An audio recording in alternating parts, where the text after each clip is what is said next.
Welcome to the deep dive. Yeah. We're taking a fascinating look today at Thailand and, well, its growing reputation as a prime destination for LGBTQ weddings. Yeah, it's quite a trend. You shared a really comprehensive research paper on this, and our goal today is really to pull out the most compelling insights for you. Exactly. And it's more than just those postcard perfect views.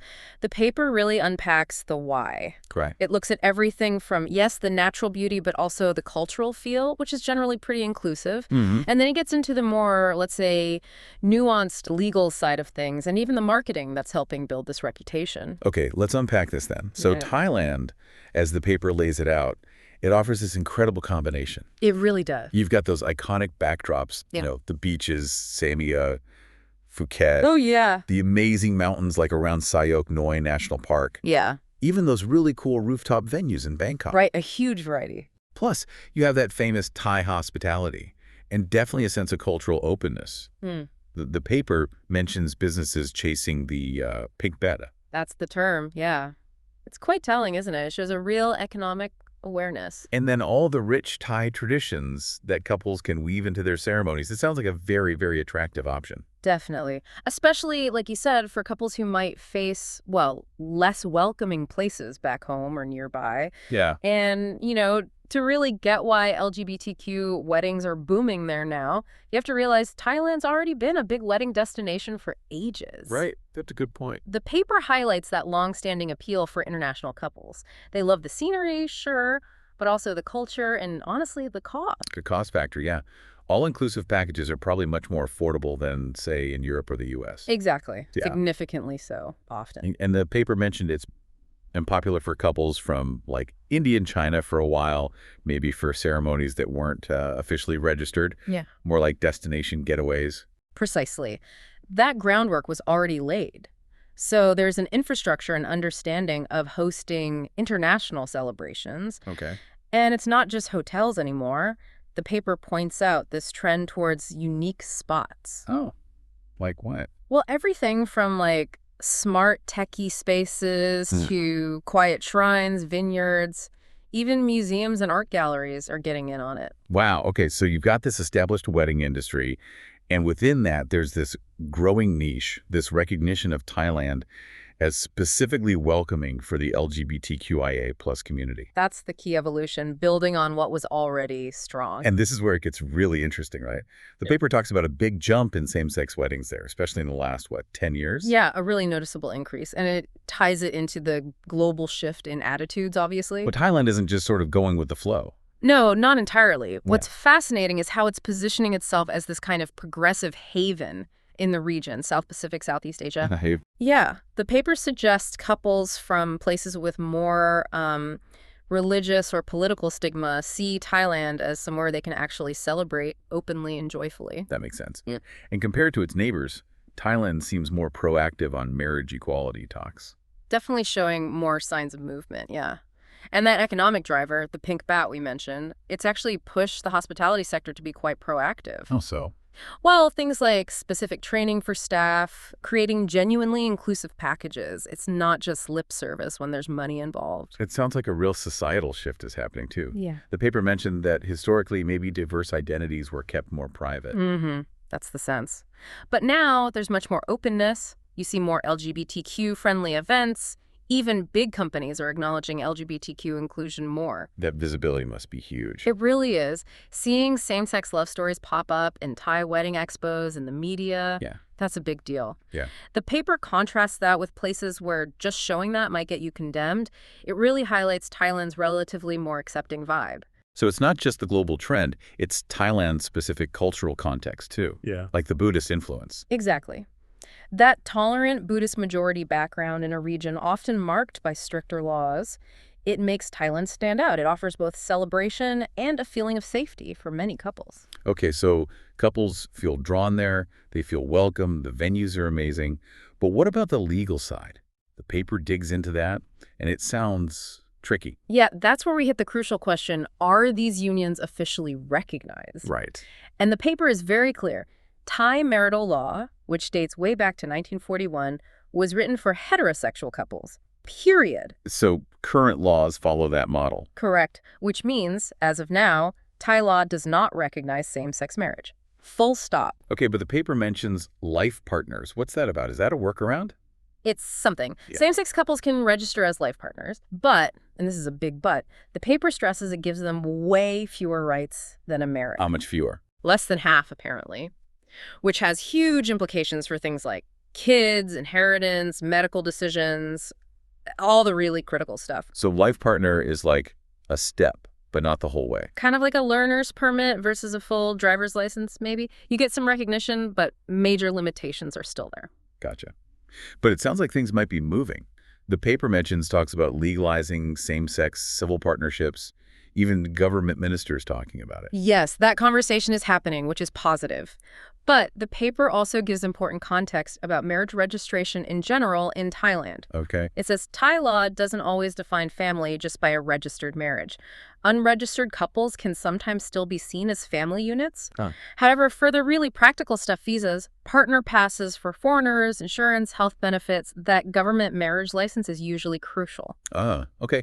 So you can have the beautiful ceremony, feel married, but without that official piece of paper. It might not count when you really need it to, legally speaking, especially for things like inheritance or making healthcare choices for your partner. That's a really vital distinction for anyone planning this. And the history of it, homosexuality being illegal until 56, Yeah. that puts things in perspective too. It does. It shows how far things have come, even if the legal framework lags behind the social changes. The paper also touches briefly on maybe recognizing foreign same-sex marriages under specific international private law. Is that common? Very rarely used, apparently. Not a reliable path. So the takeaway is amazing destination, wonderful ceremonies, but know the legal facts going in. Okay, good advice. Yeah. Let's shift to the fun stuff then, the venues. The paper makes it sound like there are tons of great LGBTQ-friendly options. Oh, absolutely. Now, it does mention historically maybe some places were more welcoming to gay men than lesbians, for instance. Right. But it strongly emphasizes a big positive shift, especially among younger Thais and the middle class. And that's really pushed Thailand forward. Beautiful venues, scenery, good value, and that welcoming vibe. And Phuket seems to be a major player. The paper calls it really international and competitive for LGBTQ weddings. Definitely.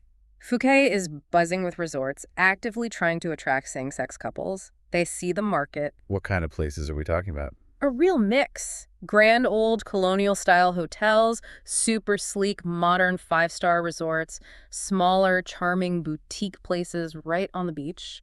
Lots of them already have experience with same-sex weddings, too. That experience must be reassuring for couples. For sure. But the paper still advises, ask the specific questions. Make sure the venue truly offers full LGBTQ-friendly support. Don't just assume. Good tip. And beach resorts sound like a huge draw. The paper paints quite a picture. Sea views, sunsets, private beach zones. Yeah, who wouldn't want that? Beach resorts just have that inherently peaceful, romantic feel.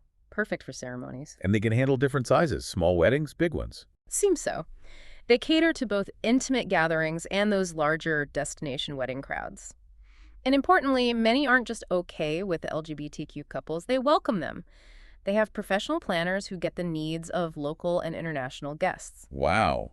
The paper even mentions specific same-sex planning services, help with ceremonies, whether they're legally binding where possible, or just symbolic. Exactly. And some of the high-end places offer really unique cultural experiences, too.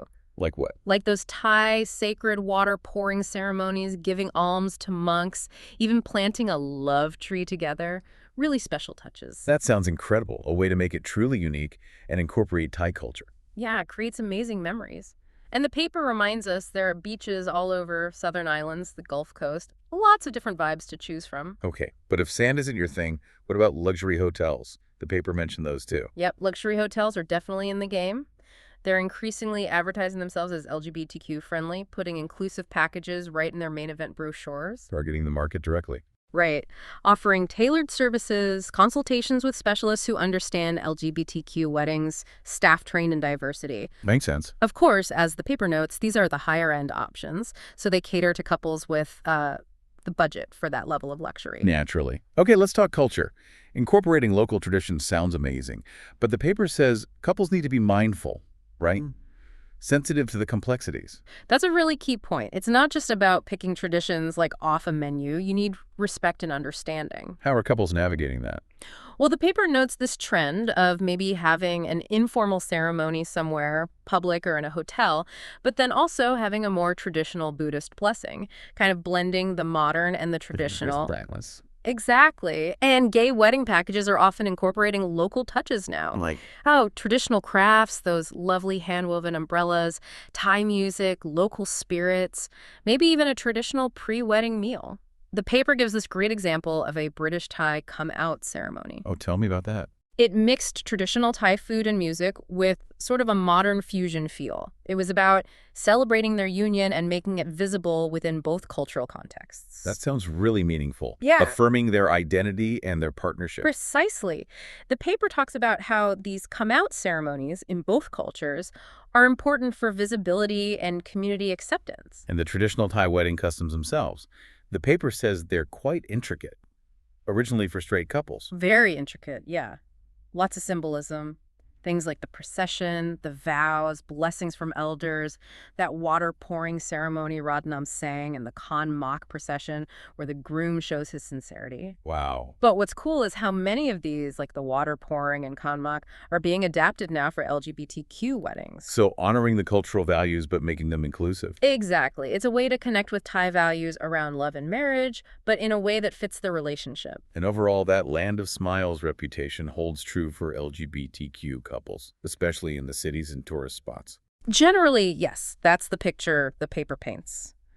It mentions the Buddhist perspective again, how being LGBTQ might be seen historically as just part of life's journey, maybe even related to reincarnation paths. So, less harsh judgment than you might find elsewhere. That loving kindness principle maybe fosters tolerance. It likely contributes, yeah. Plus, increased visibility helps, and you have active LGBTQ organizations working for rights and acceptance. It's not all perfect, though. The paper mentioned an assumption about transgender people. Yeah, it noted an observation that while gay and lesbian weddings are celebrated, there's sometimes this assumption that trans people don't generally want to marry. It's a complex picture. It shows how culture can be both helpful and, well, create hurdles on the path to full equality. But definitely, a nuanced reality. Okay, finally, let's touch on marketing. How is Thailand getting the word out? This seems crucial for maintaining its position. Absolutely vital. Targeted marketing is key to reaching everyone. Thais, expats, international couples. What kind of messaging works? The paper stresses showcasing what makes Thailand unique, creating products and services specifically for LGBTQ couples, and hitting those themes of love, romance, freedom, and just genuine friendliness. And social media influencers play a big role. Huge. Collaborating with influencers who have credibility in the LGBTQ community builds trust. They share real stories, real experiences. People connect with that more than just an ad. For sure. The paper talks about how vendors build these relationships, often looking for long-term organic fits. Tourism bodies sometimes help with press trips, too. Direct relationships seem preferred. Yeah, it seems to lead to more genuine, personal content, which resonates better. Yeah. And it gives vendors great content to use themselves. Makes sense. And for broader advertising campaigns, still important. Definitely. But the paper highlights the need for targeted ads for LGBTQ weddings, moving beyond old-school methods to smart digital marketing. Using data to find the right audience. Exactly. Personalizing messages based on what people are actually looking for online.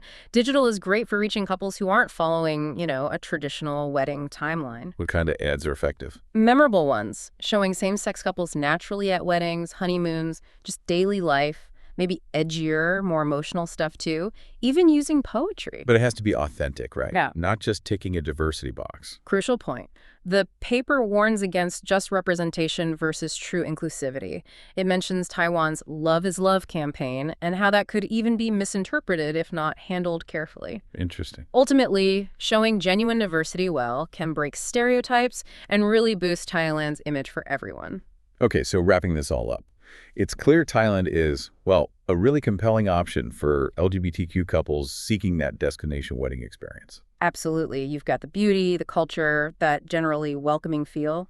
It's a powerful mix. Even with those legal limitations still in place. Right. Those are important to remember, but the overall package is very attractive, and things are definitely evolving. Which leads perfectly to a final thought for you, our listener. Considering everything we've discussed, the societal shifts, the marketing push, the way traditions are adapting, what do you think is the next big step for Thailand in this journey? Is it all about legal reform finally catching up? Or maybe expanding those inclusive services even further?